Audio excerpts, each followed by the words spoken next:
Hello, welcome to Tabletop CP. Today is part 2 of the Stonewall Brigade project, in which I will talk about building and basing the Army.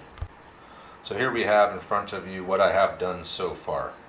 I was out of town for a week for work, living in a hotel. I brought all the stuff with me, and I was tempted to build all of them, but I stopped myself at 2 groups of line and 1 group of skirmishers. I've never built a full army before and then painted it. I've always done a group and then built the next group and then painted that one and then built the next group.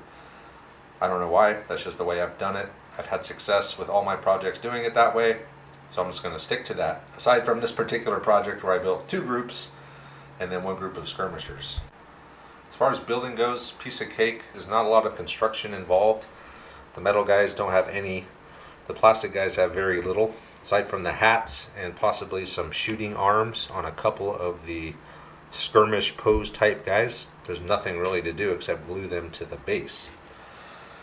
As you see, I have gone with my 25mm bases on these guys. These are Warlord Games bases. These are their lipped 25mm bases. I use these because they're plentiful. I have a lot of them, and I do like the lipped feature as it helps with the basing, which I'll talk about in a minute. But the main reason I use them is that I already have the trays for them. These are Charlie Foxtrot in the back. I believe this is a War Bases skirmish tray. But I have these for my other sharp practice armies. I use them for infamy armies. I've even used them for Warlords of Erewhon armies. They're very versatile, and as long as you have those 25mm diameter bases, you can use them for any game. I also have cavalry trays already. So the way I'm going to base the cav when I do build them is with 25 by 50 oval shaped pill bases. Warlord Games does make some of these. I don't have enough of them to do all of my cav, so I bought some MDF ones. These are a little bit thinner. The bases do have a depth to them, and if you're curious about what depth to use for Warlord Games bases, it's 2mm. 2mm will get them flush with the top of the base perfectly. These are a little bit thinner, but I don't think it'll be too noticeable once the cavalry's on there and all the basing material is on. It won't be really obvious, but it is a little bit more obvious if the depth is too deep or not deep enough on a tray for the base that you're using. For the basing material, there's a couple ways you can do it, but I've done it personally. The first way is you get spackle and sand. The second is all sand. So what I have here is the officer for the skirmish group. As you can see, he's standing on a little piece of plastic.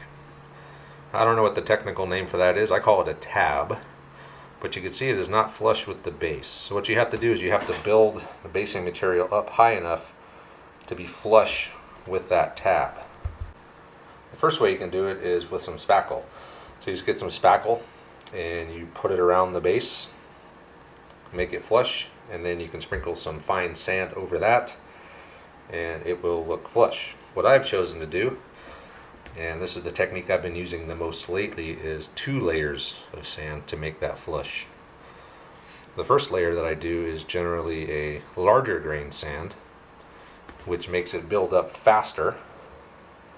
You wouldn't need as many layers. In this case, this is 2 layers. So the first layer you put around, grab an old brush, and you grab some white PVA glue, which is your standard Homer's school glue, and you dip the brush in the PVA, and you go around the tab, or you go around the base of the tab, I should say, not over the tab yet. First layer you just want to get flush with the edge of the tab, and once you put the glue on, you dip it in the sand and you let it sit and dry for, I don't know, a couple hours. Not any longer than you would need, probably, possibly less than you would need to wait for spackle. Once that is dry, what you do is you get that brush again and you put the glue over the base, and this time you would put the glue on top of the tab, and this time you would also use very fine sand. And what that does is it makes it look a little bit more realistic, as very large grains of sand on a base of a mini this small can sort of look unrealistic. So you want your top layer to be a finer sand to make it look a little bit more in proportion to the mini. Another benefit of doing it this way is it gives it, when it's hard and it's dry, it is very tough. These minis will never come off. They're glued on with super glue, at least the metal ones are. And they have 2 layers of glue and sand on them. So they are very strong, and they will not be coming off of the base anytime soon. So that's really it for the building and basing portion. Now what I want to do is I want to talk about what I'm going to do with my cannon. So my cannon is still on its sprue. This is something I'm going to put together later, maybe 3 or 4 groups in, and I'm getting really burned out on painting regular infantry. I'll build the cannon and paint it. So there's a couple ways you can do cannons. You can put them onto one base, as I have here with my British cannon. Make a little mini diorama. Or what you could do is you could base the cannon on its own on maybe a 60mm base, and then put all the crew on 25mm bases around it. They even make special bases that have places for that. That's the ultimate answer. I haven't done that, so I'm just doing it like this. I chose to do mini diorama. I like the way it looks. I think it's a little bit easier to move the thing around the battlefield. It's a little bit more compact, and I just prefer it this way. It is more practical in game terms if your crew starts taking losses, or if they have to evade. If they're all individually based, it's easier to do that.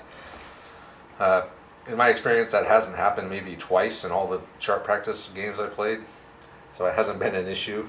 And I just prefer the way this looks and the ease of storage, the ease of movement, and just all around I prefer doing it this way. So I do have another one of the same size here. I don't remember what the exact size of this is. It's a little bit smaller than your standard Games Workshop oval base.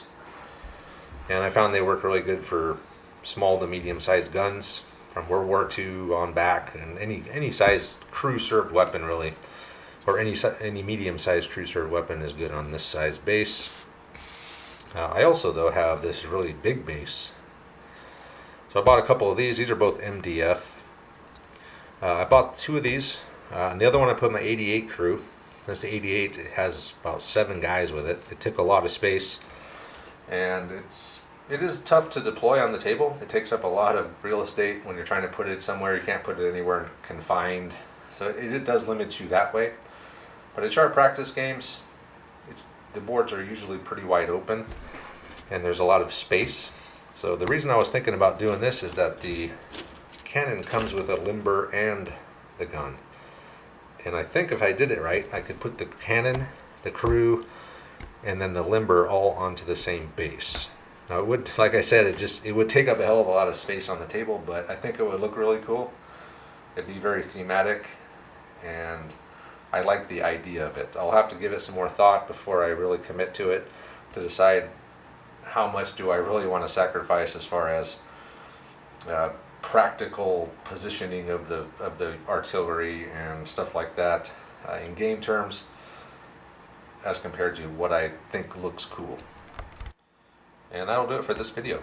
So pretty straightforward video, pretty short. I didn't really build a lot, but I told you the reason why. I will continue to build as I finish painting in my normal style from here on. The next video I'm going to do is my paint plan video, and that one, what I'm going to do is I'm going to take a bunch of my paints, I'm going to take a bunch of photographs of other people's minis, I'm going to take a look at colored illustrations and uniform books, stuff like that, and see what kind of colors I need. I know there's going to be a lot of grays, a lot of browns, so sort of similar to my Western minis that I've been doing lately. And I have a lot of grays, I have a lot of browns. I don't think I'm going to have a problem getting the colors that I need.